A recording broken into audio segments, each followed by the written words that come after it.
Welcome to the Wired to Hunt podcast. This week on the show, I'm joined by Dr. Bronson Strickland, professor of wildlife management at Mississippi State University, to discuss the latest in whitetail research and its implications for deer hunters. Welcome to the Wired to Hunt podcast, your guide to the whitetail woods. Presented by First Light, creating proven, versatile hunting apparel for the stand, saddle, or blind. First Light. Go farther, stay longer. And now, your host, Mark Kenyon. All right, welcome back to the Wired to Hunt podcast, brought to you by First Light and their brand new line of whitetail gear, which I've told you all about. You can learn more about it over at firstlight.com and our Camo for Conservation initiative, which means that every purchase you make of any of First Light's gear in the Spectre camo pattern, which is the whitetail pattern, you buy something in that pattern and a portion of that sale is donated to the National Deer Association to help promote the conservation of our favorite big game critter. So that's pretty cool. And in other news, stay tuned. There is some exciting stuff coming up next week related to whitetails in the world of First Light, in the world of MeatEater.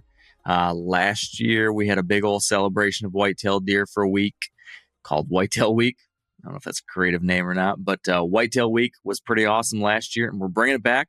It's next week, so stay tuned for even more whitetail goodness than usual, including, and I'm just going to say it, I don't know if this is something we're not supposed to tease yet or not, but my first two films from last year are coming out next week, including the film that is going to be the return to the back 40. So I got to go back to the back 40 and spend some time with two of the new hunters that I've been mentoring out there over previous seasons, help them get their first deer on the back 40. So we go back to the back 40, we do some hunting, we showcase everything that's happened on the property in the year since. That, barring some kind of unforeseen circumstance, should be coming out next week. And the Wide 9 film, the film that recaps my 4-year journey, kind of following, studying, and then hunting this buck we call the Wide 9 here in Michigan. That's coming out next week. So make sure you are subscribed to the MeatEater YouTube channel as well. Very exciting things to come. But that is all neither here nor there. Today we are talking deer research, deer studies, the science of what deer do and why they do it. And our guest today is one of the absolute best people to discuss this kind of thing with. It's Dr. Bronson Strickland. He is a professor of wildlife management at Mississippi State University. They've got this very cool program there called Deer Lab, in which they are producing all sorts of different fascinating research, publishing studies on deer behavior, deer habitat, all that kind of stuff.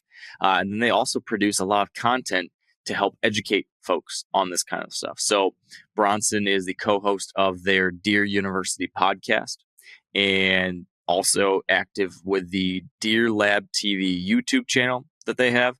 Tremendous resources to go into a lot of the stuff we discussed today, but in more detail. So Bronson joined me today to get us caught up on the latest and greatest in deer research, what the data is telling us about whitetail deer and what they're doing. There's a whole lot of folks that come on this podcast and say, deer do this, deer do that. And that's anecdotal, or that's because they've seen it a lot over the years or heard it told to them by someone. And it's a theory that they've picked up and believe, which is great. I enjoy a good theory myself, but it's great to see what the data actually says. And Bronson and his team have access to a whole hell of a lot of data, which shines a light on some of the many questions that we whitetail deer hunters have about why deer would do what they do, when do they do it, how do they do it, all that kind of stuff. So that's what we cover with Bronson. We get caught up on how things have changed in the 3 to 5 years since we've had this kind of conversation with him last. And we talk about some stuff around annual patterns, what the data, what the studies show about how deer may or may not do the same thing year after year. We dive really deep into new research around deer bedding, where deer bed, why they bed, specifically buck bedding, how bucks are bedding, how often they bed, where they bed, how many bedding areas or sites do they have, all that kind of stuff. Very interesting.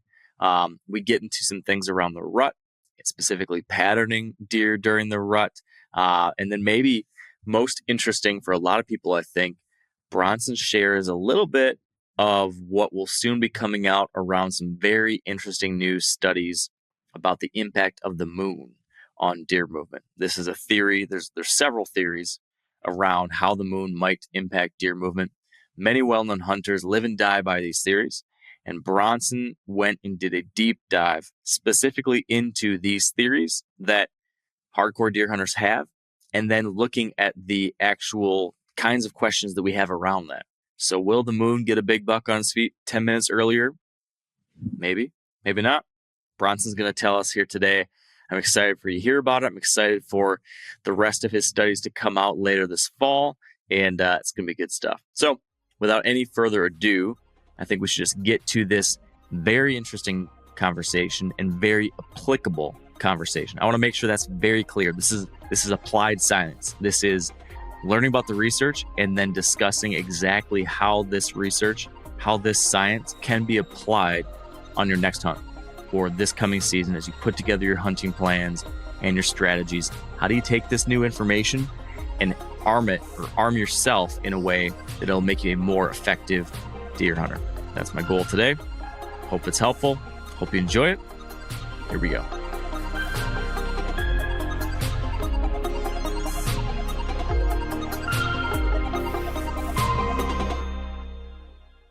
All right, with me now back on the show for the first time in too long of a time is Bronson Strickland. Bronson, thank you so much for being here.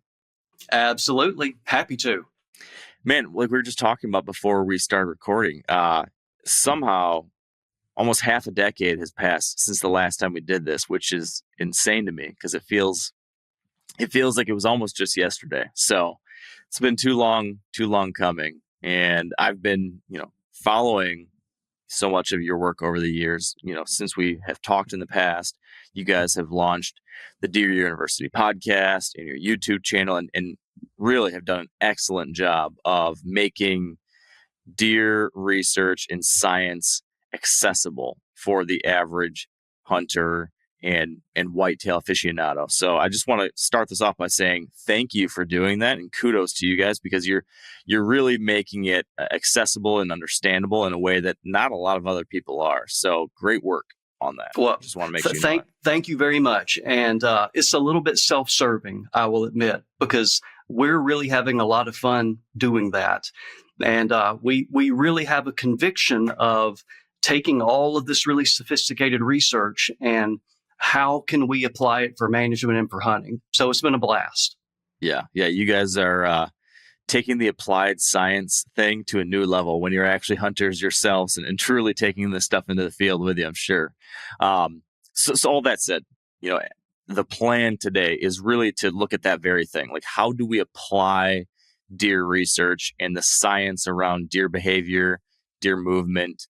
How do we take all that from the lab, from a PDF document, from a podcast, and apply it in the field for folks this hunting season? Because when this one drops, it will be, right at the beginning for a lot of different people's deer hunting season. So everyone's chomping at the bit to get in the woods, or maybe already have been for a week or two. And now I want to figure out, how do we take our deer hunting strategy and not let it just revolve around old wives' tales and, the trendy idea of the day, but instead have our hunting plans grounded in true data, research, and insights. So that's a heavy burden that we're going to place on your shoulders here today, Bronson. But I'm going to give you my best. That's all I can promise. I trust that you will.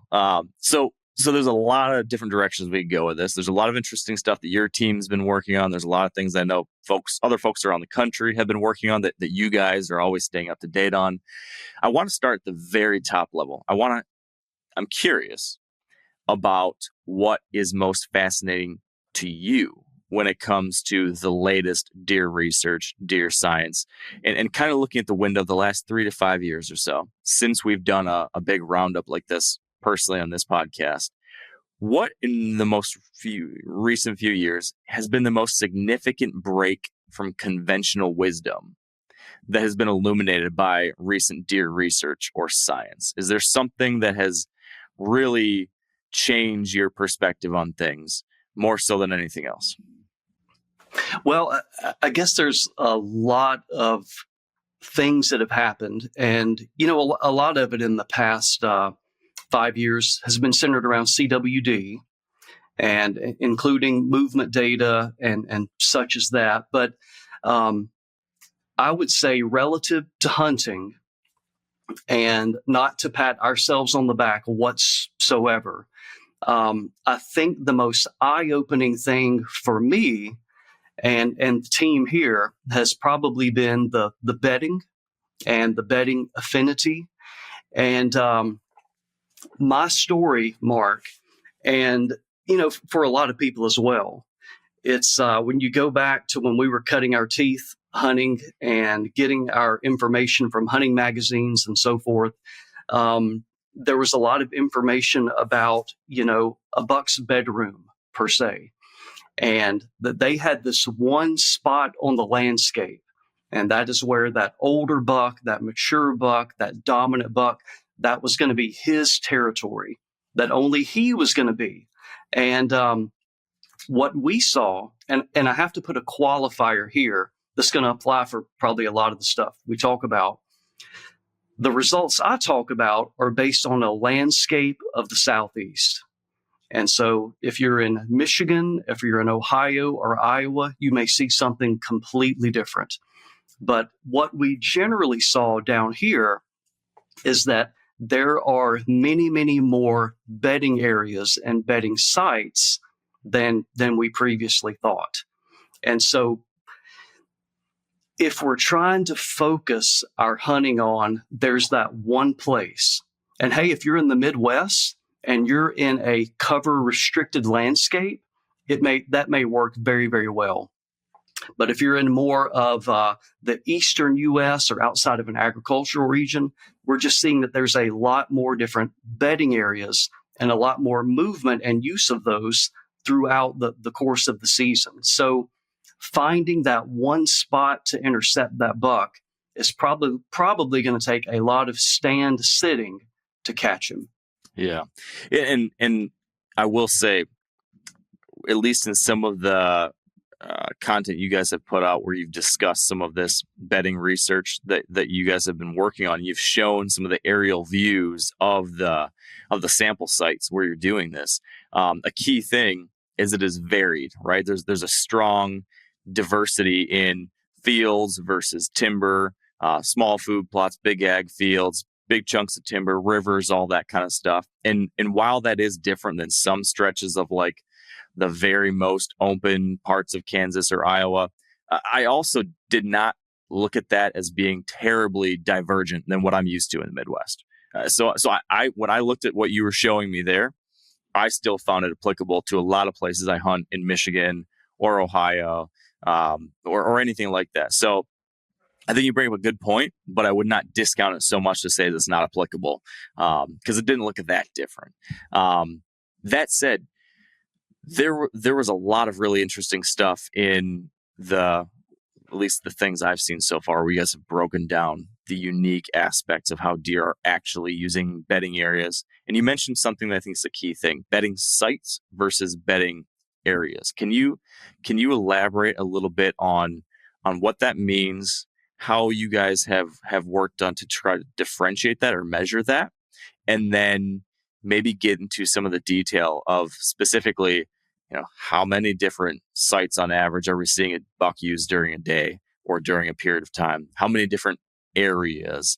Because I think, again, from a hunting perspective, if I know, well, he's got one or two big zones, or he has 10 big zones, that's going to significantly change my hunting strategy. Yeah, absolutely. So I guess a little background here. We were able to measure this. These are bucks that have GPS collars on them, and we're getting a location from them every 15 minutes. So that really enables us to fine tune, their movements and how they're navigating the landscape, how long they're bedded, where they're bedded, etc. We differentiated this by what we're calling is a bedding site is going to be the area where we get greater than 4 consecutive points. And we call that within a 20-yard area.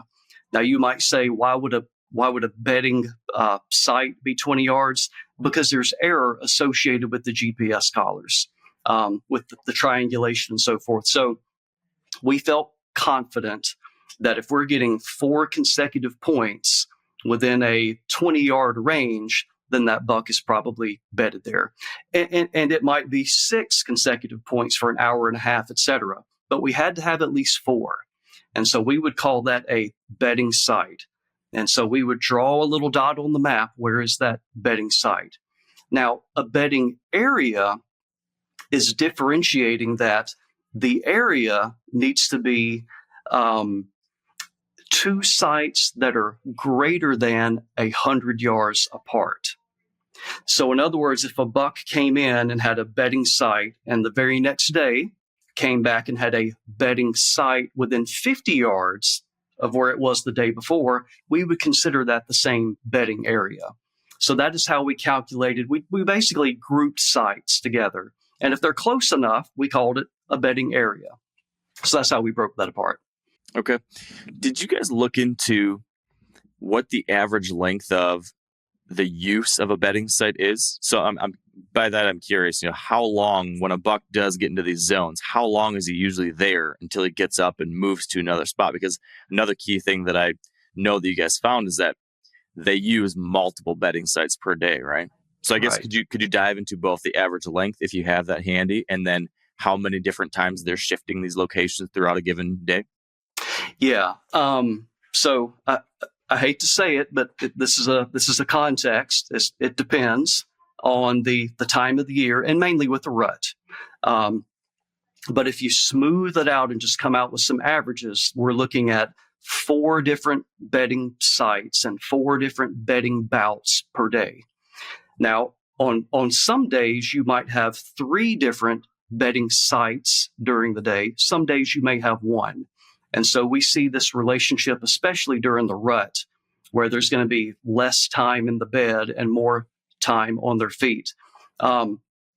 So if we were going to look at an average scenario is going to be after the morning movement bout, so before sunup, and we have a movement bout, and then roughly 2 to 3 hours after sunup, they're going to have their first bedding event for the day. And that's typically going to be an hour or 2. And surprisingly, we see a lot of midday movement. Now, that is not going to be an extended movement bout like you're going to see in the morning or the afternoon. It's kind of like getting up for a snack. So they're not going to the restaurant for a meal. They're just getting up for a snack. So we'll see that around midday, which of course is going to present some hunting opportunity if they're on their feet during midday. And sorry to interrupt you, Bronson, but is that specifically happening? Are you speaking outside of the rut, or is this just inside the rut? Yeah, I'm kind of smoothing it all over. So Okay. Non-rut and rut. Okay. And so when we get in the rut, you're going to see less bedding bouts, and the duration of those bedding bouts will be less, if that makes sense. Yep. And then that snack time in the rut then expands to not just a snack time, but also a seeking time too, right? So that daytime activity is higher, as conventional wisdom would say. Right. So sorry, continue. Yeah. So we typically see that. So we're going to see that first bedding bout, after their morning movement. There's going to be a little bit of movement during the day. We actually even pick that up with food plots. And so we're able to detect, we have all of our food plots on the landscape digitized, so we know where they're at. And then we'll actually see some visits to food plots at a time when you normally don't think of it. So more than expected, they will be there at noon or at 1 p.m. And then we actually see the decrease or the most infrequent use of food plots about 3 p.m., which is good if that's when you're typically, going to the stand and going to be in the vicinity of a food plot, that part is good. But it also was telling on, you've probably seen this, Mark, on those days where I'm going to get right back out there at noon. I'm going to go early, and I'm going to have a long, and you get to a food plot area and you bump deer off the plot. Well, that's probably what you're seeing right there, is that little snack movement there during midday, and then they go bed down again, and then have the longer movement bout in the afternoon. Interesting. So back to the bedding side of things, and we talked about how you guys differentiate between sites and areas. And you mentioned at the front end that there's more bedding, or diversified bedding maybe would be a way to think about it, than some of us think. Do we know on average how many different areas most bucks will have, or what at least you guys have found? Because I think, as you talked about, a lot of people think like, man, this is that buck's bedroom. Yeah. And we put all of our cards into that one spot. What is the reality there? I'm not sure if you touched on that actual number. I think it depends on how large you define the bedroom. And so we provided a great example, and it's just one buck during the rut, but we selected that buck intentionally because his number of bedding sites and his number of bedding areas was very indicative of the population average.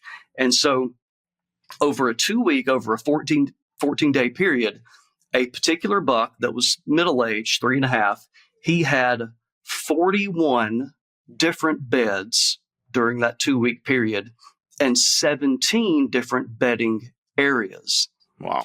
Now, those 17 bedding areas are spread out over about a square mile. So you got to put all that into context. Is that buck showing an affinity for when he's going to bed down a particular area? Yes. Yes, he is. But it's not a 2-acre spot. It's not even a 100-acre spot. It's about a 600-acre place. So we know where he's spending time, but to be able to go to the exact place where you think he's bedded, that's problematic. Yeah. However, think of it this way, Mark, too. It also provides opportunity. And so the way I've been trying to tell the story as well is we've got two different ways to approach this. There's reactive, meaning that we're taking what the deer or the bucks are giving us. We're trying to pattern them. We're trying to find the ideal locations. If you have the luxury of being on private land, and if you own the land especially, now you have the opportunity via habitat management to create areas where there's going to be a higher probability of bedding. And so now you go from reactive to proactive, to where you're trying to relegate areas of your property where there's going to be a greater likelihood that they're going to bed, and do those such that you can be able to set up between where food is, where you have designated areas of cover, and set up in between those. Yeah. So speaking of that, one of the things that I think I recall from a chat that you and your team had about this data was that it was harder than expected to define exactly the key characteristics for a buck to want to bed there, because there seemed to be a lot of diversity in what individual bucks preferred. Like one buck really wanted to bed around oxbows of rivers. One buck, though, was all about, 2 different cover types coming together or something like that. Is there anything that you could say, like, yes, definitively, this was a much more likely place to pull in buck bedding, or any kind of characteristics like that? I'm assuming there's some conventional wisdom here, like the basic things we all understand is still true, but could you, I guess, expand on that? Sure.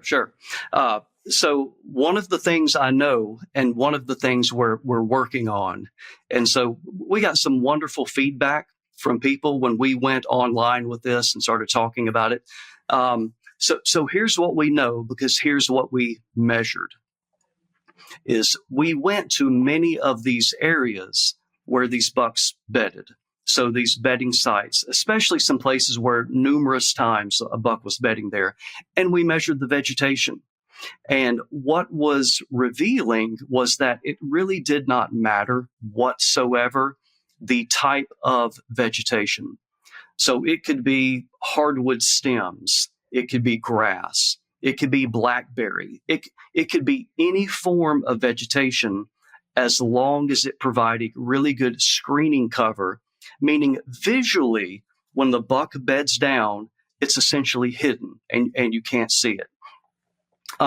Now, the next step that we're literally working on now is if we zoom out a little bit more, and rather than just looking at the place it's bedded and the vegetation characteristics around it, are there any landscape features that might be more associated or facilitate a buck being bedded there?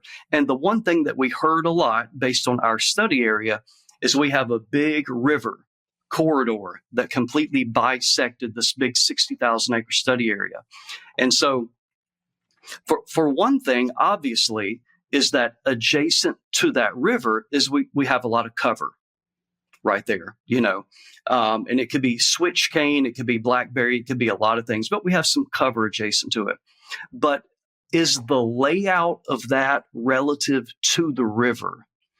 Is the layout of that cover relative to the river, relative to the prevailing wind when that buck goes and selects that area to bed down? That is what we're trying to reconcile right now for any patterns. Interesting. Now, correct me if I'm wrong, but I feel like I read something in one of your reports about there also being an increased usage of bedding areas that also had food, herbaceous content present in them, as compared to a bedding area that has screening cover but does not have the food. Is that accurate? That was a different study. That was in a different study area, and that was using camera trap data. But yes, if we just if the metric were just use, meaning how many times are we seeing deer photos or buck photos, then yes, we saw greater use in areas that combined some cover with or adjacent to food. You're exactly right. So that might I guess give someone who has an ability to manage or selecting places to hunt, that a old field that has a mix of grasses and forbs and any kind of different kind of low-lying diverse habitat, that might be a more attractive bedding site than a purely switchgrass 100% field that has that cover but doesn't have the food content, right? Yes, but now we have to separate, is that what we want from a hunting perspective? So if we break it down very simply, so think, Mark, of a 4-year-old clear cut regenerating, and it is full of cover, and it is full of browse, and there's forbs there. There's a diversity. It's going to be very, very difficult to get into that clear cut and hunt that buck. On the other hand, if we have, let's simplify here, and let's say we had a food plot or maybe a managed opening that we maintain with fire, but where the vegetation structure isn't as tall, but it is providing a good open area where a deer can feed. And 100 yards away or adjacent or several hundred yards away is cover. And whether that cover be forest cover with little food or whether it be something like switchgrass, now we have a scenario where we've essentially are going to force the deer to leave cover and move and go to an area for food. And that presents hunting opportunity. Yeah. Okay. Yeah. You make a very good point there. Speaking of that, it brings up another thing that I think I saw you discussing with, I think it was Natasha Ellison, who I believe has helped you with a lot of this analysis on your team there. There had been some discussion around distance, or the most common distance from a bedding area to a food plot. So you were looking at, where these bucks are choosing to bed in relation to food. And that's something that I think a lot of us hunters think about a lot. And there's some commonly held beliefs like, okay, you're going to have a layer of does and fawns first bedded closest to food. And then a little bit further back from that, you might have some younger bucks, and then maybe the furthest back in the prime bedding might be where those mature bucks are. That might be like an overgeneralized theory that you commonly hear. Have you guys been able to find if that holds to be true, or what have you found? What we have found is we can address that on the buck side, but unfortunately in the study, we did not simultaneously have does collared. So that would be fantastic if we did, but maybe in the future we can do that. But what we found is Natasha, who is a mathematician, so we can trust her math in making these calculations, is she looked at all of the bedding sites and the location relative to food, and mathematically was able to determine all of the different distances that would be possible from bedding site to food, and what was the average or most frequent distance that a buck was bedded to the food that he went to in an afternoon feeding bout. And it came out to be about 200 yards. Of course, there are instances where it's closer, and then that's going to depend on your local area. Where is the cover, in that particular area? And there were instances where the buck may have traveled over 1,000 yards. But if you look at over both these years, over this large study area, the sweet spot that we found was about 200 yards. Interesting. So another bedding detail that I recall you guys discussing at one point that I'd be curious to hear a little bit more about is I think an overarching thing here is that these bucks likely have more bedding areas than we maybe have given them credit for historically. Because you just described on average, maybe they're several hundred yards away from food, generalizing. But one thing you guys measured was circuit time for bedding areas, which, as I understood it, was how often a buck is returning to a bedding area. So he uses a bedding site. How long does it take him to return to that site if he does? Because I remember seeing some data that showed that, and again, correct me if I'm wrong on any of this, because I'm sure I am. I'm trying to recall stuff that I looked at when I was researching all this. But I think of all of the bedding sites you guys looked at, 50% of them were one and done. So about 50% of those bedding sites were they bedded here and they've never returned. But that means that there was another 50% of bedding sites that bucks did eventually return to. And 3% of the sites they returned to more than 200 times. So that was wild to hear that that's the case. But all that's to say that so 50% of the time they were returning to one of these bedding areas again. Could you walk me through, I guess, did I get any of that wrong? Could you expand on any of that as I try to remember these things? And then finally, how often or how long is it taking them to come back to these bedding areas for those ones that they do return to? Because basically, as I ramble on and on here, what I'm getting back to is, as a hunter, I'm frequently thinking to myself, all right, if I think this buck is bedded in this zone, and if I saw him here yesterday, is he going to be back every day this week, or is he coming back once a week, or is he coming back once every 2 weeks, or should I expect that, man, if I sit this zone for the next 3 or 4 days, he's going to come back eventually? Those are the kinds of insights I'm trying to pick up here. That's a lot I just threw at you. Sorry. Well, you did a remarkable job. So good retention there, knowledge retention there. Yeah, you got it right. So about 50% of those sites were one and done, never used again. So then we had to look at, okay, for those that are revisited, how often are they revisited? And then that's where the circuit time comes into play. So we have 50% are one and done, and then we have about 25% where they revisit a couple times, 2, 3, 4 times. And then we have those super sites, which, to be completely honest now, some of those super sites, that is more like where we began with the buck's bedroom. Maybe there are a few places on the landscape where they do come back, more and more and more. But that circuit time was typically, for the ones they came back to, was 1 to 2 days. Okay. So it wasn't going to be the morning site and then coming back, the very next day. It might be there one morning, afternoon somewhere else, and then, 12 to 24 hours later coming back to it. Interesting. Okay. So I suppose with this bedding analysis that you guys did, what has been the major application for you? Like now that you as a hunter personally have looked at this data, how have you applied that to your hunting strategy? I've tried to become more aware of what is going to be quality bedding cover for bucks as best we can. And you know, you always have to think about this too. Sometimes bucks do things we don't understand. Why was it bedded there? But I try to look at areas where I can at least assume, have good reason to think this is probably an area that's going to be very undisturbed. You know, it's going to be a little mini sanctuary place, and that's probably going to be a good cover area. But the hard part, Mark, is that it's not just one area. There's going to be a lot of these different places on the landscape. So that, again, is what makes it difficult.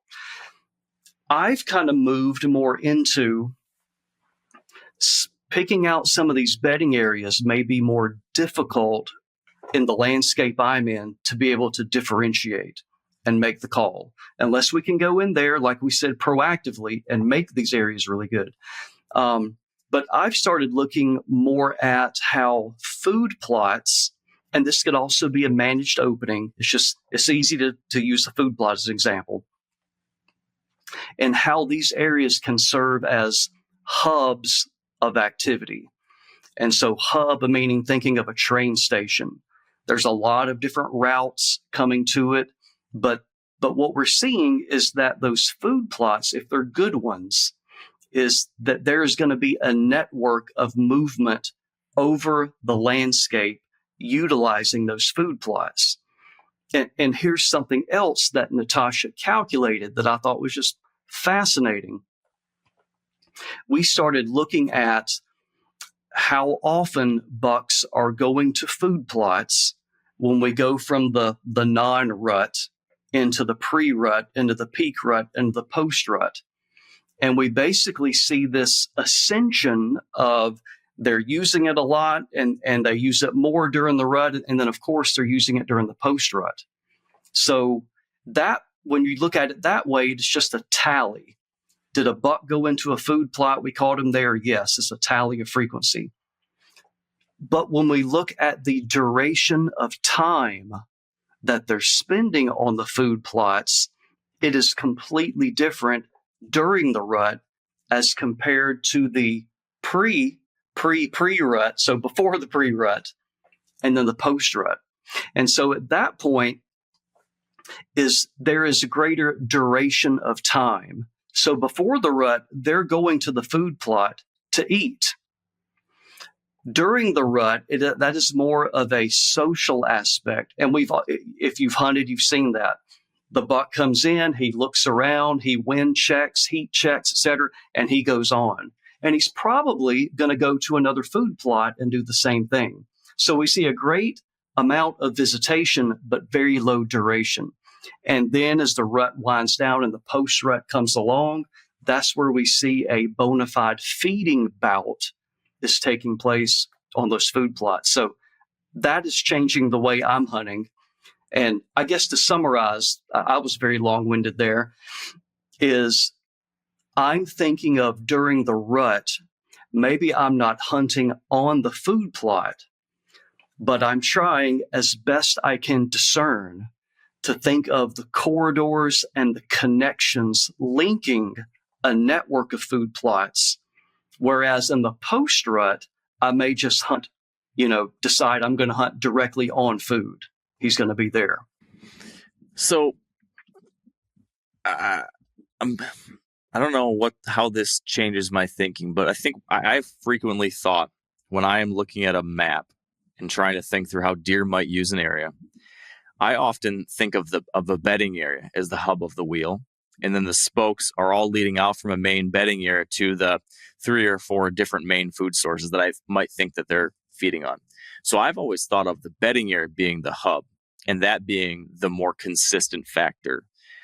But am I right to take the data that you are sharing here and should that make me rethink that? And is it more accurate to think of the food sources as the hubs and that the spokes should be leading to the many, many different bedding areas? And might that be the better way to think of a strategy? Well, I think we're both right.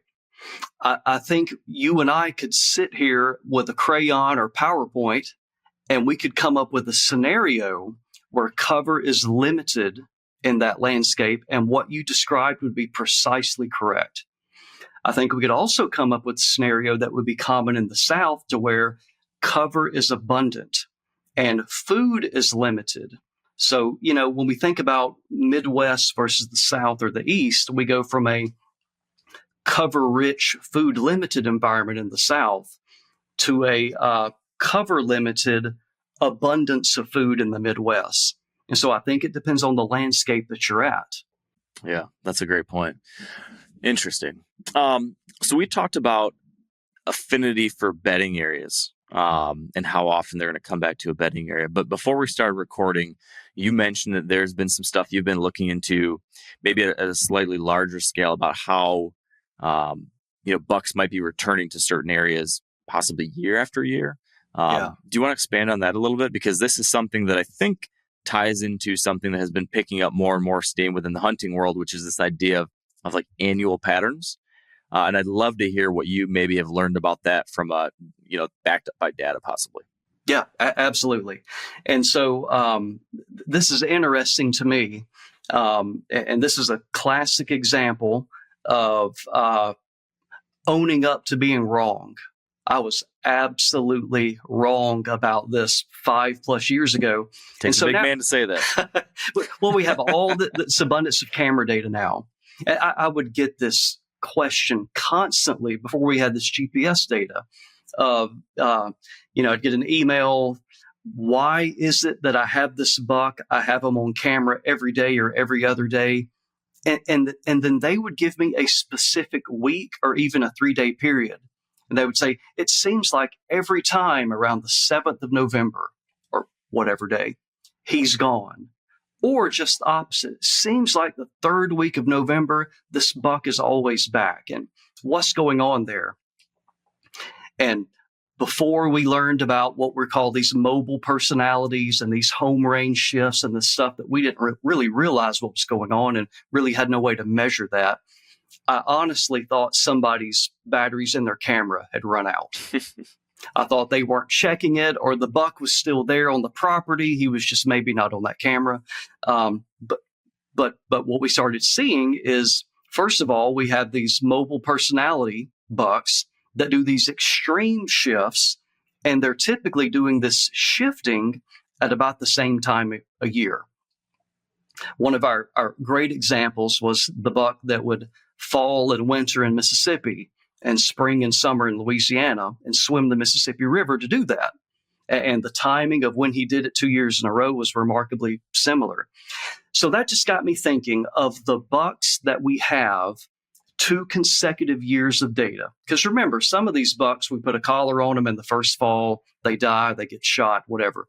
But of our subsample of bucks that we have the collar on them for 2 years in a row, Natasha was able to look at from year to year. So from the first week of November in 2017 to the first week of November in 2018, how much overlap, and she looked at it 2 ways. If you do their little home range on a weekly or monthly scale, is what is the proportion of overlap of their range use or area use from one year to the next? And then if you go to the very center, the hub of activity of those 2 areas, what's the distance between those 2 areas? And I have to look at my notes here because I don't have it committed to memory. The amount of overlap from year 1 to year 2, and this is great because this is occurring during the hunting season. We see the greatest amount of overlap during the hunting season. In October, November to mid-November, we see greater than 80% range overlap from year 1 to year 2. and we only see a difference from the center or the hub of those activities of only about 200 to 300 yards. Wow. And so in your study area, that time period would be like early season to pre-rut, right? Because in Mississippi, your peak of the rut down there would be more like December, January, correct? That's right. That would be pre-rut. Yes. Okay. So let me state that back to you and make sure I've got this right. So what that data says is that on a year-to-year basis, these bucks were essentially matching up. They were hanging out in the same areas at the same times about 80% of the time. I think I would say it this way. Let's try to maybe frame it the way what a hunter would do. Let's say a hunter on a property had a grid of cameras and plotted on a map all the areas that they were getting photos of this buck. And they drew a polygon around that area. It's like, we know this buck is on this property and this part of the property. The following year, on average, that buck will be using 80% of the area it was using the year before. Okay. So these home ranges, these core ranges have, year after year fidelity. They're gonna stick to that. Now here's another follow-up question. I don't know if you guys have had the time to look into this, but has that changed, or has that level of certainty changed the older a buck gets? So would we say that overlap is even higher on a buck that's 4, 5, 6 versus 2, 3, 4? Have you been able to dive into that level yet? We have not. And the primary reason for that, so our sample is primarily 3, 4, and 5-year-old bucks.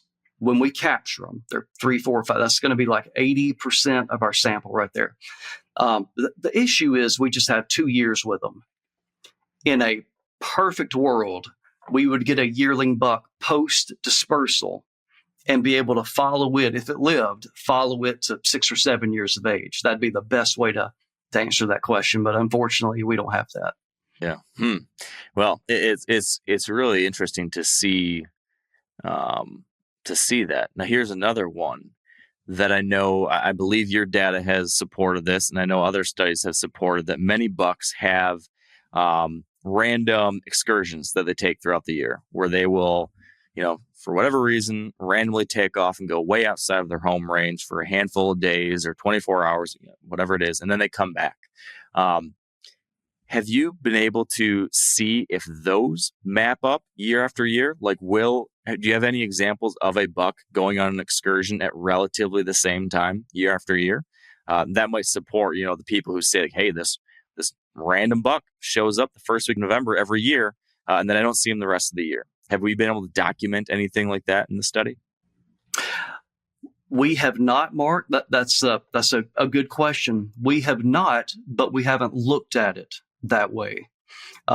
We were able to go through and document the excursions and the frequency of it and so forth, but we did not look at the subset of the data of the bucks yet, where when they took their excursion and where they excurged to, and see if it's related to the following year. But we can put that on the list to look at. That's a good question. Well, I imagine you've got a very long list, because with this kind of data, I imagine there's so many different questions you'd want to apply to it, right? Right. And dig into and see what's there. There's probably years and years worth of analysis you could do with this stuff. Absolutely. Yeah.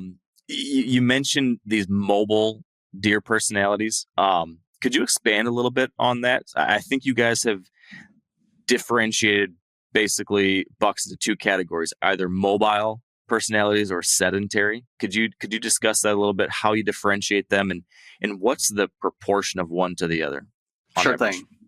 Yeah. So sedentary, that is essentially what we think a deer's home range is throughout the year. Meaning, if you were to take a bird's eye view, or nowadays we'd say a Google Earth view, is that you would look at the points of all his locations and they would just be in one big area. If you took a particular time period apart, for this month, it might be in this part of its annual home range and then this part in its annual home range. But essentially, it's all overlapping. And it's about, depending on the buck, it may be 500 acres, it may be 1,500 acres, but essentially a great deal of overlap for 12 months out of the year. But we found out about 30% of the bucks have just what we termed as mobile personality, meaning that for part of the year, they have a completely distinct and non-overlapping home range. And so very simply, the buck I referred to earlier that swam the Mississippi River is our best example. Those are non-overlapping home ranges that it had in Mississippi and it had in Louisiana and the river in between. And there's like 15 to 18 miles, in between those. And so, what we learned is that there's about 30% of the bucks are doing that. Is they're going to spend part of their year in one location, and then they might go a mile or 2 or 10 and move completely somewhere else and spend a portion of the year. So I feel like at least what I have kind of zeroed in on, and without data, have kind of thought that about, give or take, that amount of the bucks in the places I hunt, about a third of them, give or take, seem to disappear during what a lot of us call the September shift. So like that first week of September, give or take, most of the bucks lose their velvet. And that tends to be when I have seen, and most folks I talk to tend to see, if there's going to be some dispersal, some shift in range, that's usually when it happens. Is that what you guys are seeing as well with the data? Is that when these mobile personality bucks make that range shift, or is there a different time of year that's happening? What you're referring to there is I would call the bachelor group breakup. And so that is uniformly happening right there. What we're seeing, I guess, is a special case of that in two ways. Number one, the distance that they shift to is further, and the time of year can be completely different than during that September bachelor group breakup. And what we found on average, and I keep saying on average because bucks are individuals. And we have some that do extraordinary things and we have some that are very predictable. But on average, if you look at the center of their activity during the summer and then the center of activity when they do this shift, the shuffle that you're talking about, it can be 1,000 to 1,500 yards apart. That's kind of a good range. And so when you break that down into normal property sizes, not on a 10,000 acre property, but on a 500 acre property, when you have that shuffle or that shift, you have some bucks went off your property and you traded them for some bucks that came onto your property. Okay. I think that I guess the only other thing I'd be curious would be when it comes to this idea of site affinity for bucks, going back to, this idea of annual trends or patterns lining up. Has that affected your hunting at all personally? Does this make you lean more into learning individual bucks' tendencies in some kind of way, or is there any other application to that for you? Yeah, I think for me anyway, I think the take home is whether it is from observation or more likely it would be from camera data, is whenever you see a buck using a portion of the property in a particular time of the year and you're unsuccessful connecting with that buck, or maybe it's a buck that is of interest and he's 3 years of age, and I would really like to see him at 4 or at 5, is we've demonstrated with reasonable confidence that you could predict that buck the following year is going to be in that same area. So do your homework ahead of time and be set up so when he starts using that area, you can capitalize on it. Yeah. So another version of this would be this idea around focal areas. specifically during the rut. For a lot of years, folks have talked about during the rut, you can't pattern bucks. They're all over the place. It's crazy. It's chaos. And then I can't remember when this first came out, but some number of years ago, 5 to 10 years ago, I feel like you started hearing about some data that came out about how actually there's been identified focal areas for many bucks during the rut that they do return to over and over again. And I'm just curious, did you guys see something similar in your data more recently? Do you have any updates on that?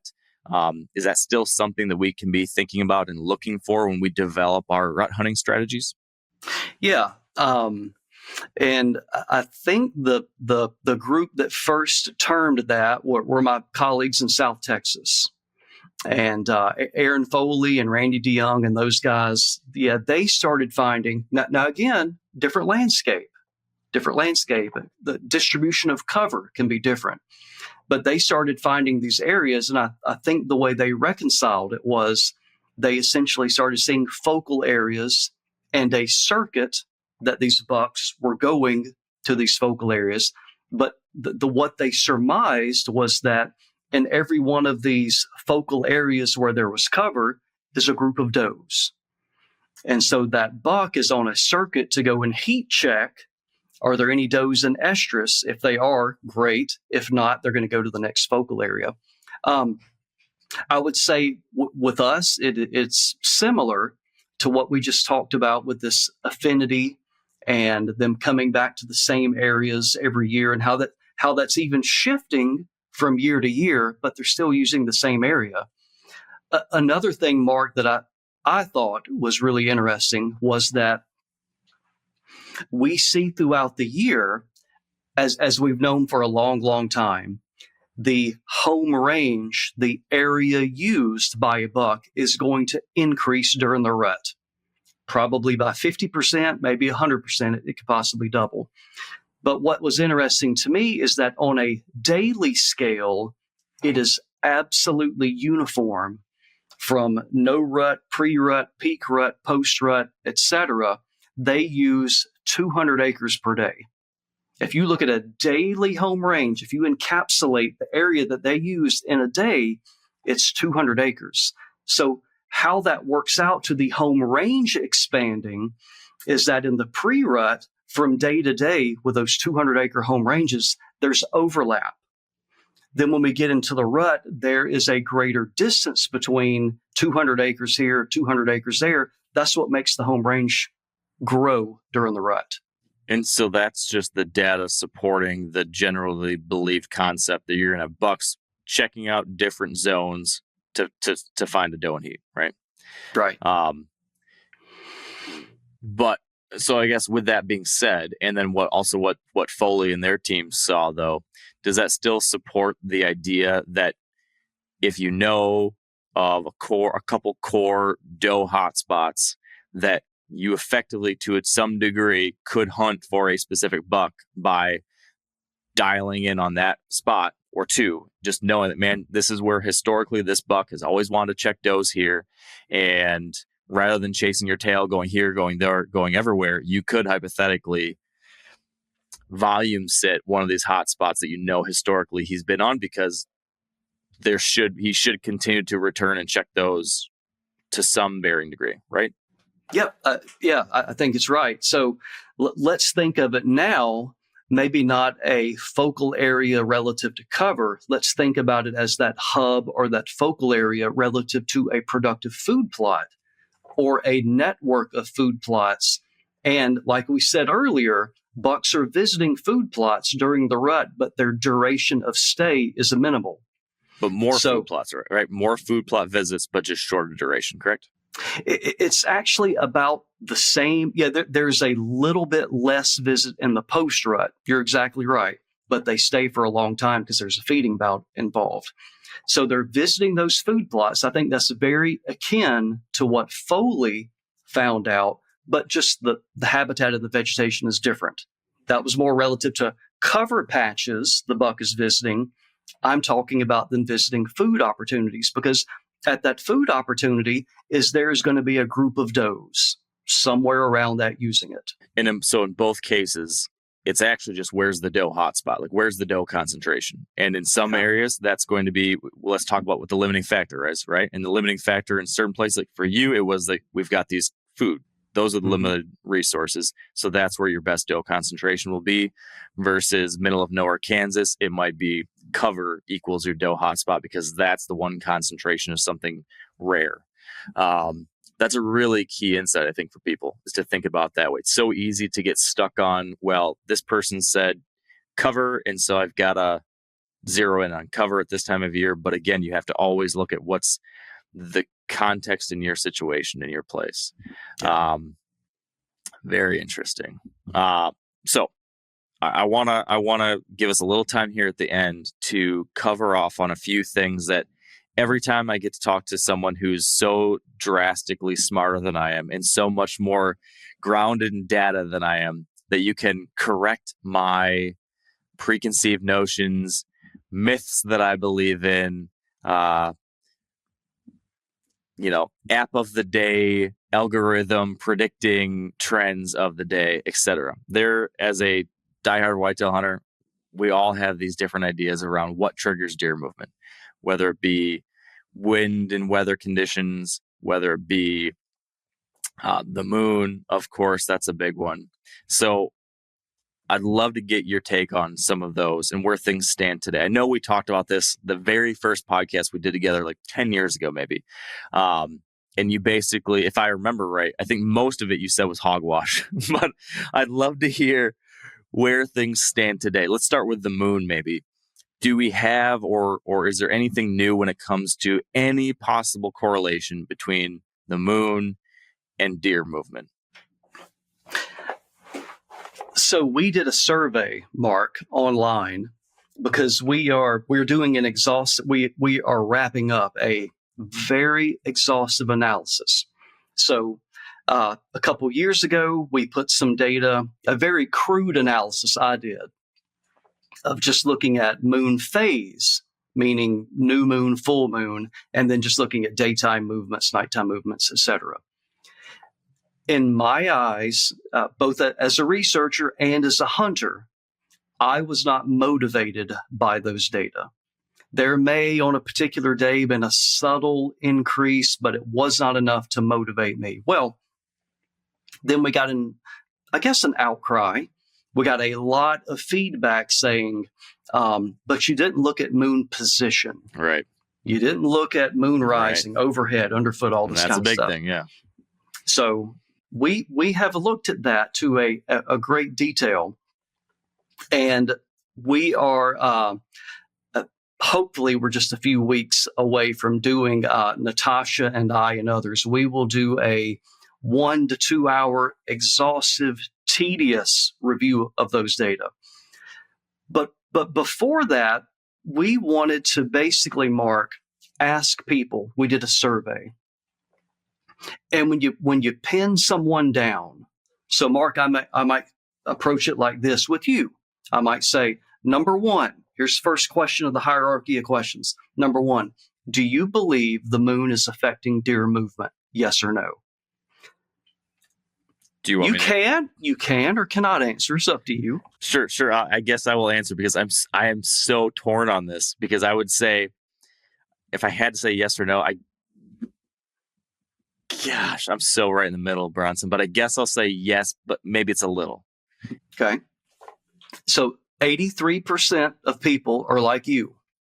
They believe the moon has some type of influence. So then once you go into your dichotomous key there now, so now we go into the, yes, I think it influences. Now, just how? I got to say, I love the fact that you just said dichotomous key on this podcast. That's wonderful. We don't hear that one too often. So if you said yes, now we've got to ask you, okay, how? How do we measure it?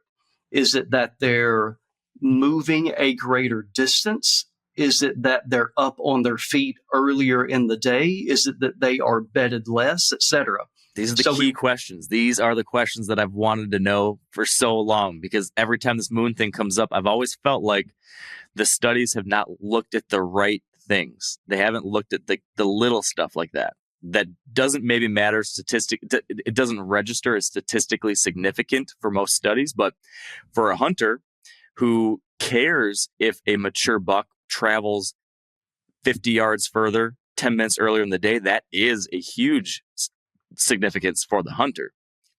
So yeah, you're getting to the key stuff. And that is precisely the feedback. And so before we did this, I wanted, not as a gotcha or to catch anybody, I really wanted to understand. Are you familiar, Mark, with the term effect size? That's make sure I've got it right. The difference between a treatment. So treatment or control, the effect size is the difference between those two. So you mentioned something a moment ago, statistically different. So I wanted to move away from us saying such and such was or was not statistically different. I wanted it to be a useful effect size of treatment. And what we found is that there were, again, two groups of people.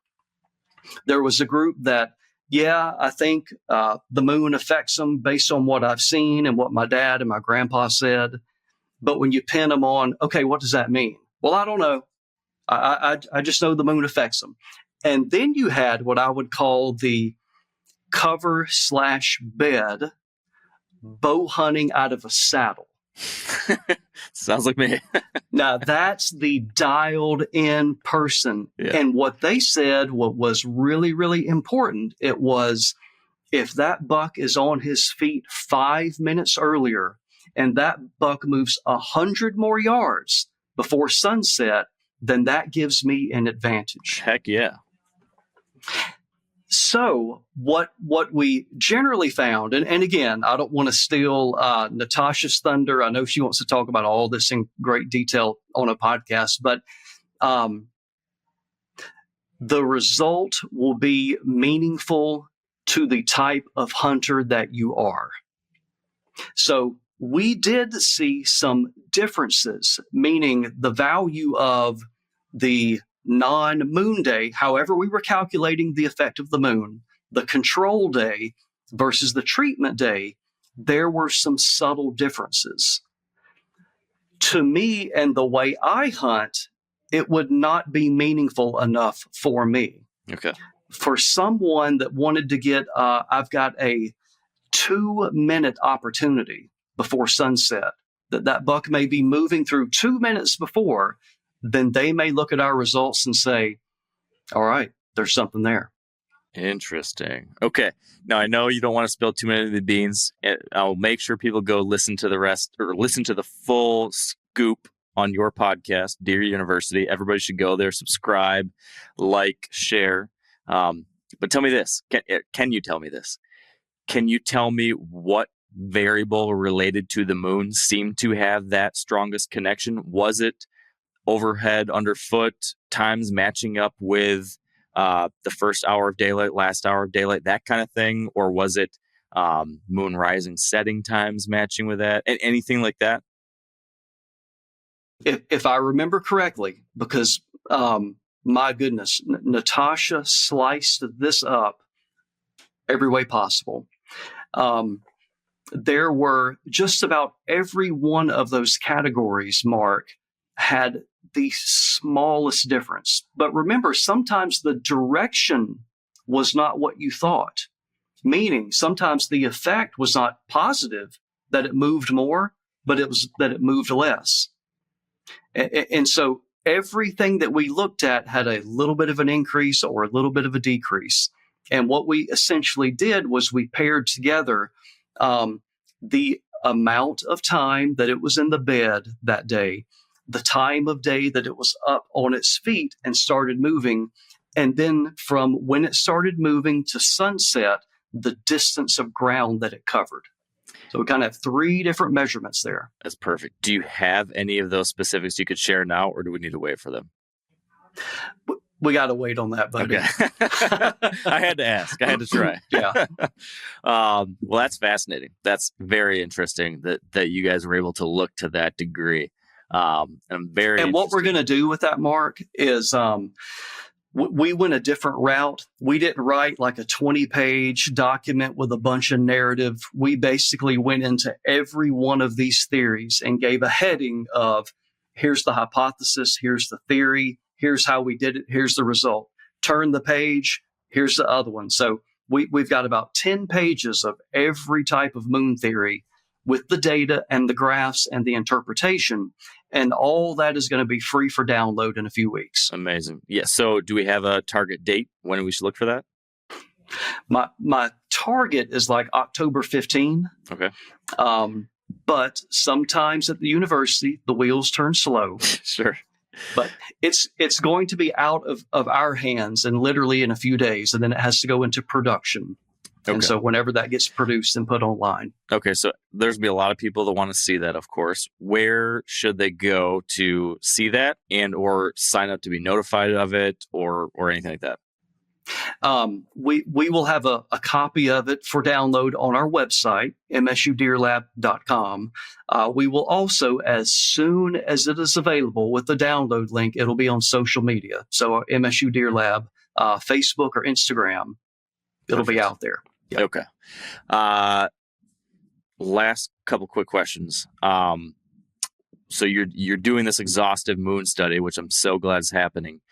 Has there been anything done like this that I haven't heard of somehow when it comes to weather impacts? So exact same questions you're asking with the moon, but barometric pressure being the variable we're controlling for and looking at, or wind speed, or delta of temperature change over the course of a 24-hour period or something like that, because there's all these theories around that too. We all love cold fronts. We all think, or not all of us, but many people think that a rising barometer gives us an increase in deer movement, yada, yada, yada. But again, historically, most studies have not backed that up. Is there anything new on that front that you know of or that you guys might be working on? Yeah, we are working on that. And so we're going to get the moon stuff out. After that, we're going to get on the home range shifting stuff, the year-to-year affinity stuff. That is out. And Natasha is also working on that exact question. So she is going to be looking at that. And it's more complicated than it seems, because with weather, there are so many intercorrelated aspects of that. Is it the temperature? Is it the wind speed? Is it the barometer? Is it the direction? And so we really need someone with her capability to really tease all that apart for cause and effect. But that is on the list. And our goal, it may be January, but our goal is to also get that out this deer season. Amazing. You guys are doing good work. I'm very thankful that these very nuanced looks at these questions are now being sliced and diced and examined, because there's a handful of folks like me out there who are dying to know, and very glad this is all going to be coming to light. So, Bronson, as I knew it would be, this has been fascinating. I appreciate your insight and everything you guys are doing over there at Mississippi State. You just gave folks a couple good action items there as far as where they can go to get the moon study. But is there anywhere else you want to direct folks if they want to learn more, if they want to connect with your team and the content you guys are putting out there? Yeah. Thank you for mentioning this earlier. But yeah, all of the stuff we've talked about today and in the future is going to be on the Deer University podcast. And just be forewarned, it's a bunch of dorky scientist type people. And so we can get into the weeds. We love it. But the good thing about a podcast is that you can hit fast forward. If we get stuck there, just fast forward. But we do that. We also take that same information, especially when there's a visual context to it, and we put that on our YouTube channel. So go there. And then, of course, on social, where we do little snapshots, little figures and so forth on Instagram and Facebook. So if you go to the podcast or social media, that pretty much captures it. All right. Wonderful. Well, I will continue to be following from afar and anxiously awaiting the moon study and then V2 of the weather. Yeah, I'm very excited about that. So thank you for doing that work. And man, just thank you again for this. It was great catching up. It was great getting to get an update on where all these things stand and getting all of our understanding on the science of deer up to speed. So thank you for that. Yeah, absolutely. Anytime. Happy to. All right. And that's it for today. Thank you for being here. Thanks for being a part of this community. As we just discussed, make sure you go follow all of Bronson's and the Deer Lab's content and resources. Lots of good stuff out there. And I think with that said, I'll let you all get out there to the woods. Best of luck. And until next time, stay wired to hunt.